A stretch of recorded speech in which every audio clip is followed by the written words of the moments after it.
Hürmetli görürmenler, o'tgan qatimqi darsimizda yemek-ichmaklarni iste'mol qilishdagi xato usullar haqida so'zlab o'tgan edik. Bugungi darsimizda yemek-ichmaklardagi iste'moldagi yodlashish masalasini so'zlab o'tamiz. E, Yemek-ichmaklar qandoqdir to'yg'izish va yoki bo'lmasa madaniyatning bir kichikkina parchasi shaklida his qiladigan bir masala emas. U madaniyatning tamomini qoplash bilan birga hozirni va kelgusini belgilaydigan cho'ng muhim prinsipliq masala.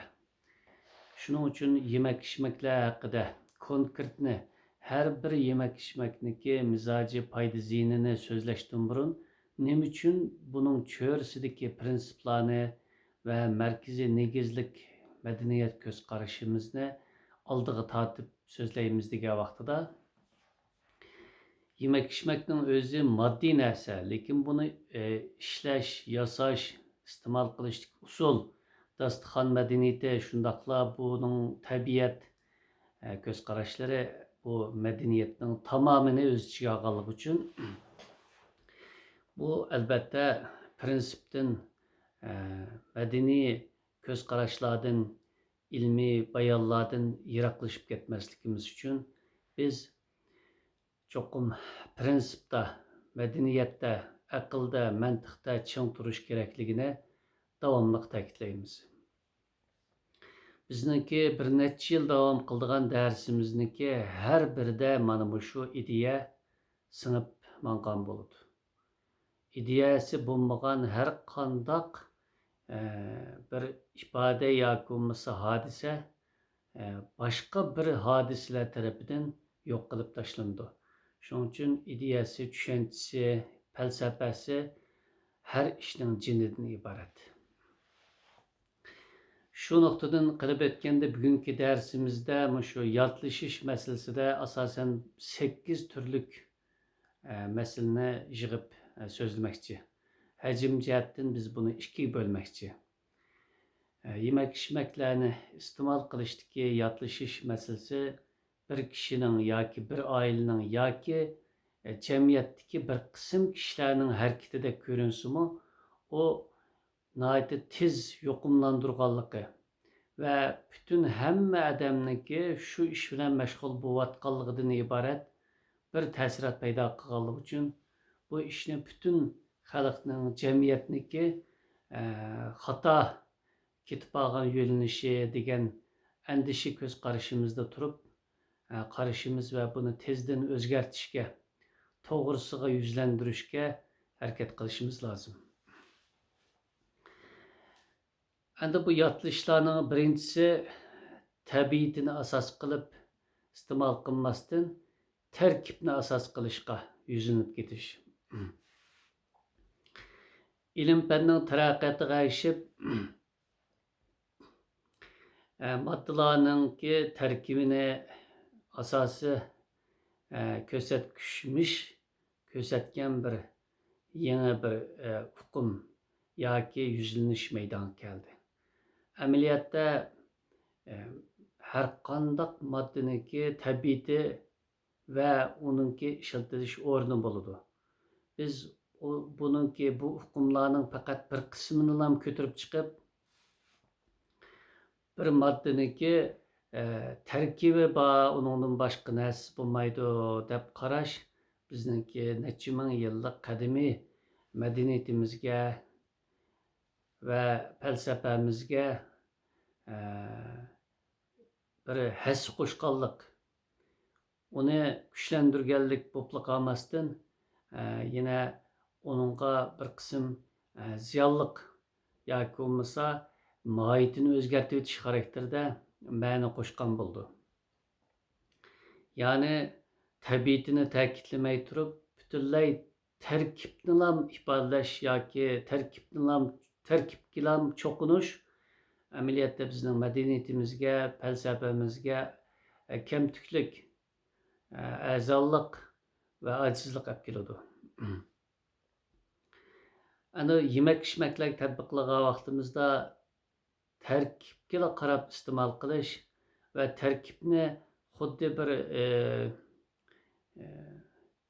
felsefe veya ki u bir e'tiqod qildigan tushuncha e'tiqodga aylantirilish bu ilmniki tamomini bilmaslikdan kelib chiqadi. To'g'ri, yemak-ichmaklarning tarkibi bor. Shuning bilan birga tabiati bor. Tabiatsiz tarkibni ta'kidlash yoki tarkibsiz tabiatga esilib olish bu butunlik va ilmiylik bo'lmagan bo'ladi.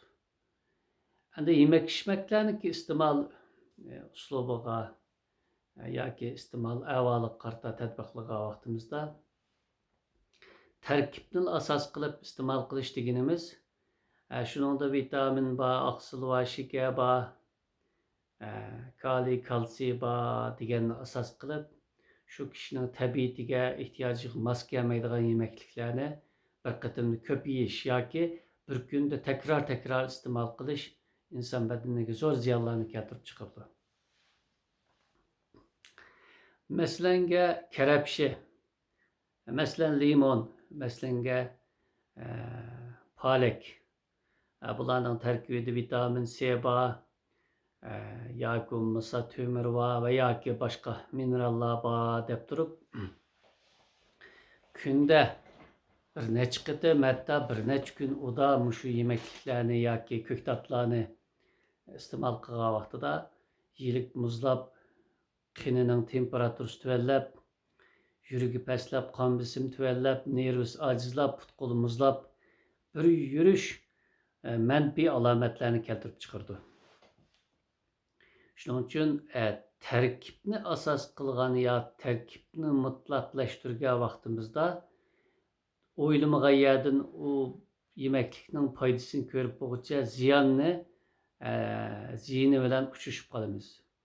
Shuning uchun tonir kavupi o'zi tabiatan issiq, badanni quvvatlaydi yoki bo'lmasa tarkibida undaq oqsil va temir va yoki buningdan mo'l energiya va deb kunda bir necha qatim yoki bir necha kun uda iste'mol qilgan vaqtida qandoq ziyon keltirgan bo'lsa biz tarkibga e'tiqodlarcha ishinib tarkibni asos qilib va uningdagi mancha gram tarkib bor ekan deb bir sovuq keladigan sovuq tabiatli yemak-ichmakni yoki bak issiq keladigan yemak-ichmaklarni takror iste'mol qilgan vaqtimizda jigar, yurak, miyadan iborat markaziy a'zolar oldi bilan zaharlandi. Shuning uchun tarkib bilan tabiatni tushunib turib, birlashtirib, tanishib turib iste'mol qilishni o'rganishimiz, bilishimiz lozim. Endi ikkinchisi qo'rilgan yemekliklar. Qo'rilgan yemekliklar asosan ho'l yig'in ko'p bo'lgan namlik yerlarda taraf qilgan shu yerlarda shakllangan yemak-ichmak odatidan iborat. Her rayon o'zininki tabiati, klimati, o'zining badandagi ehtiyoj bularni tushunish asosida madaniyat shakllangan. Shuning uchun qo'rib iste'mol qilish birisi nam davomli ho'l yig'in ko'p bo'lgan yerlarda badandagi modda almashtirishni tezlatish, qonni qizitish uchun qo'llanilgan bir usul. Uni mutlaqlashtirib o'tmaslik lozim. Qo'rib iste'mol qilgan vaqtimizda yemak-ichmaklarning hajmi qilib qilib ichidagi vitamin C boshliq bir qism minerallar va vitaminlar uchib ketadi yoki kuchidan qolib qoladi. Faqat bizga qolgani hajmdan iborat, qo'saq to'zg'ishdan iborat va yoki ta'mdan iborat. Shuning uchun qo'rib iste'mol qilishni mutlaq bir e'tiqod yoki mutlaq bir qilish deyishlik bosqich deb tushunib olmaslik, avvalga qarash imkon bor ajdodlarimizdan qaynitib, qoqlab, yangi iste'mol qilishdek odatlarimizni yana asliga keltirishimiz, amal qilishimiz lozim. Shuning bilan birga dunyoning har qaysi joylaridagi insonlar o'zlarining ehtiyoji va shu joydagi klimatiga qarab buni belgilasa bo'ladi. cho'qim mutlaq qo'rib tomoq yemaslik kerak demaymiz. Lekin bizniki madaniyatimizda asosan qaynatib iste'mol qilishni, qoqlab iste'mol qilishni, quritib iste'mol qilishni, imkon bor tabiiy iste'mol qilishni asos qilib kelgan. Biz bugun bu yerda buni bir esiga selishni, shundoqla imkon bor qaynatib iste'mol qilishni, ichidagi tarkiblarniki va tabiatiniki buzilib ketmasligini asos qilishni tavsiya qilamiz. Biz bugun bu yemek içmeklerdeki yodlashni ikkiga bo'lmoqchi edik. Endi buni vaqt e'tibori bilan 3ga bo'lib, har qatimda 2dan yoki 3dan so'zlashga majbur bo'ldik. Bugungi darsimiz mushagicha bo'ldi. Keyin yana ko'rishaylik. Xayr xo'sh.